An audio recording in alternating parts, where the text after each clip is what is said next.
beautiful souls, it's Guru. Thank you so much for joining me today in my mystifying dojo.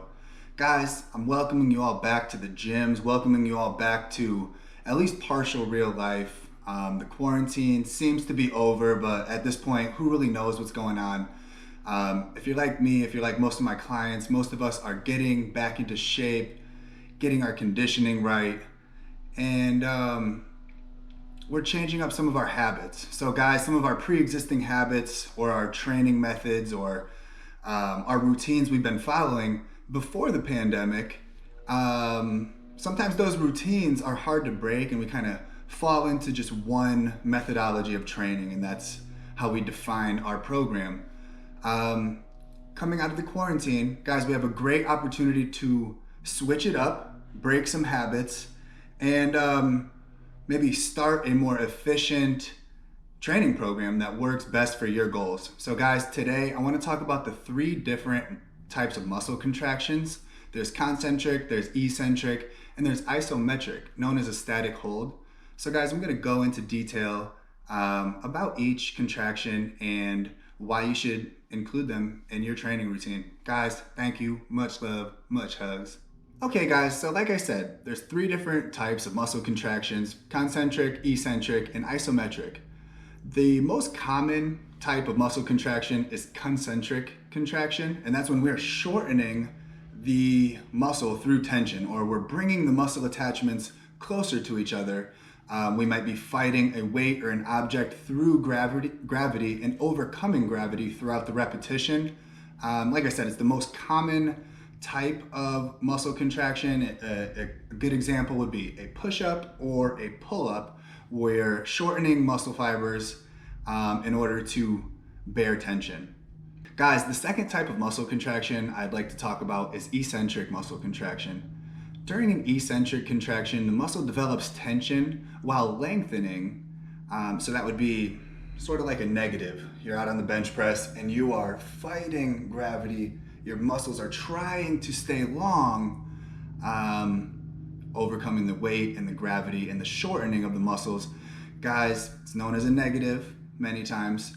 And what's great about this is you can bear up to 150% of your maximal strength because, like I said, you're not overcoming gravity. The muscle lengthening while attempting to stay short places a great amount of mechanical stress on your muscles, and the weights or movements you can't perform a concentric contraction with, like a max bench press or a heavy weighted pull-up, training eccentrically is a great way to gain strength, gain density, gain size to those muscles. And guys, another thing that's associated with the lengthening or the eccentric contraction of muscles is added soreness. So delayed onset muscle soreness is greatest after eccentric contractions. So concentric and eccentric contractions have a change in length of the muscle fibers, bringing muscle connections either closer to one another or stretching and extending them further away from one another. Both of these contractions are considered to be dynamic because of the movement that's involved. Okay guys, the third type of muscle contraction is known as an isometric contraction or a static hold. The muscle develops tension to withstand the resistance without any change in length. So guys, think a plank or a wall sit, etc. The muscle attachments fight to remain the same distance away from each other. A static hold might not make you as sore because it lacks the eccentric component of the lengthening of the muscle fibers. Guys, one thing to think about when thinking on the level of isometric contractions or static holds is there are 2 types of isometric muscle contractions. The first one is known as a yielding iso. And that's basically, guys, check out Athlete X's video on this. He explains it very well. But a yielding iso would be like having half of a flexion on a bicep curl. Maybe you're on the cable bicep machine and you are fighting against gravity to hold that flexion. So you're keeping the muscle attachments the same distance, okay? The second type of isometric contraction is known as an overcoming ISO. So that would be, maybe we're still on the bicep cable curl machine, set up an immovable amount of weight. Go ahead, start fully extended and try to go ahead and move and curl the weights.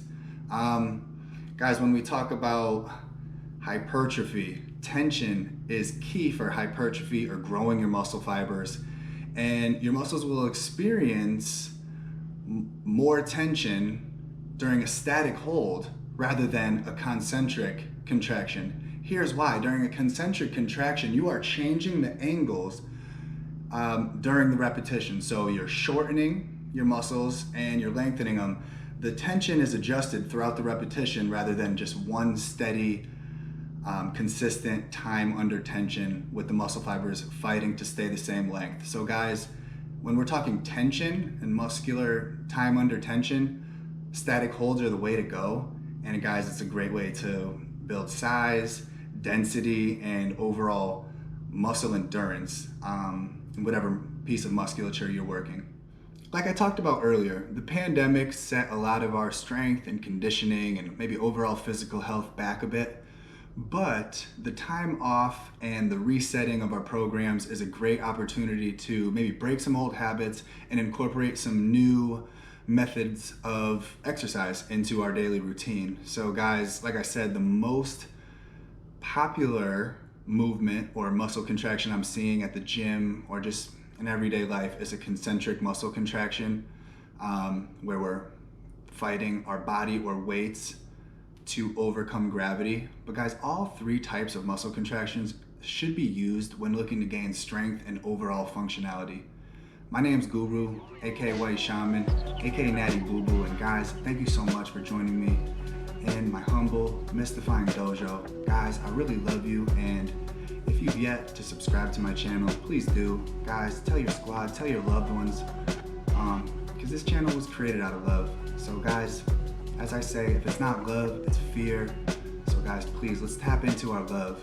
I know with the times, all the social distancing, it's hard to transfer energy to one another. It's hard to feed off each other in a positive way with the separation. But guys, tap into your love. It's what makes our organism function the best. So guys, if it's not love, it's fear.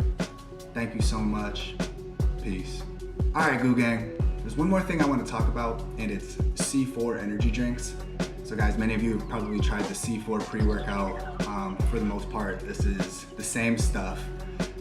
Guys, why I like it is, let me take you back when we were little kids, munching on some Freeze Pops, munching on Otter Pops. There's something about that flavor, that sugary, high fructosey flavor, that these days I don't get much. There's nothing I eat or ingest that really tastes like a Freeze Pop.